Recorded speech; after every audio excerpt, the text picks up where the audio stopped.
கர்த்தருக்கு ஸ்தோத்திரம். இன்றைய காலை மன்னா. உங்கள் தரிசனத்தை புதுப்பியுங்கள். உங்கள் அழைப்பையும் தெரிந்து கொள்ளுதலையும் உறுதியாக்கும்படி ஜாக்கிரதையாய் இருங்கள். 2 பேதுரு 1:10. தானியேலின் புஸ்தகத்தின் 2ஆம் அதிகாரம் நேபுகாத் நேச்சார் கண்ட வினோதமான ஒரு சொப்பனத்தை சித்தரிக்கிறது. தான் கண்ட சொப்பனத்தை அவன் மறந்து போனான். அது அவனை அதிகமாக கலக்கத்திற்குள்ளாக்கிற்று. அவனுடைய நித்திரை கலைந்தது. தன் சொப்பனத்தையும் அதன் அர்த்தத்தையும் தனக்கு அறிவிக்கும்படி அவன் தன்னுடைய ஞானிகளுக்கும் சாஸ்திரிகளுக்கும் கட்டளையிட்டு, அவர்கள் அவ்விதம் செய்ய தவறினால் துண்டித்து போடப்படுவார்கள் என்றும் அவர்களுடைய வீடுகள் எருக்களங்கள் ஆக்கப்படும் என்றும் அவர்களை அச்சுறுத்தினான்.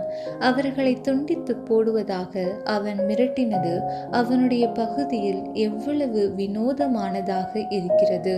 அவனுடைய மறதிக்காக குற்றஞ்சாட்டப்பட வேண்டியது அவர்களா?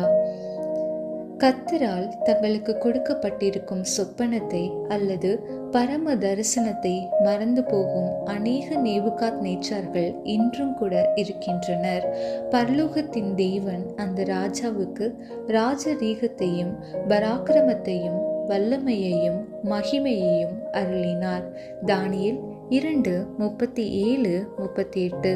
நம்முடைய தேவன் நமக்கு அதைவிட மேன்மையானதொரு ராஜ்யத்தையும் பராக்கிரமத்தையும் வல்லமையையும் மகிமையையும் மகத்துவத்தையும் வாக்கு பண்ணியிருக்கிறார். பாபிலோனின் ராஜாவினுடைய சொப்பனத்தை காட்டிலும் நம்முடைய பரம அழைப்பு அதிக முக்கியத்துவம் வாய்ந்ததாகும்.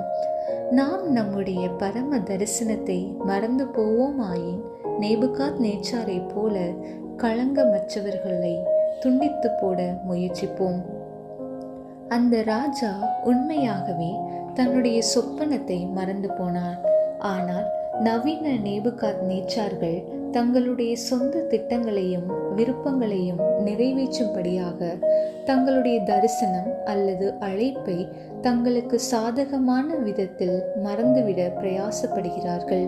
நாம் நம்முடைய தரிசனத்தை புதுப்பித்து அதிக தாமதமாகும் முன் நம் பரம அழைப்புக்கு செவி சாய்த்து அதன்படி ஜீவிப்போமாக. அந்த இக்கட்டான சூழ்நிலையில் அத்தேசத்தில் ஒரு தானியேல் இருந்தான். தேவனுக்கு ஸ்தோத்திரம்.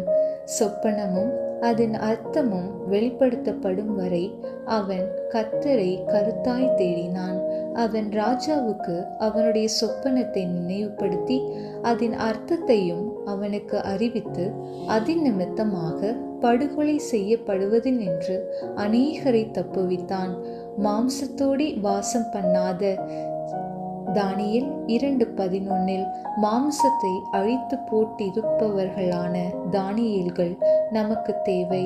அப்படிப்பட்ட பரிசுத்தவான்கள் மட்டுமே தேவ ஜனங்கள் தாங்கள் இழந்து போன தரிசனத்தை மறுபடியுமாக பெற்றுக்கொள்ளும்படி அவர்களுக்கு உதவி செய்ய முடியும். அவர்கள் மட்டுமே ஆவிக்குரிய உலகினை ஏற்கனவே பயமுறுத்தி கொண்டிருக்கும் ஆவிக்குரிய அழிவை தவிர்க்க முடியும். ஆமென்.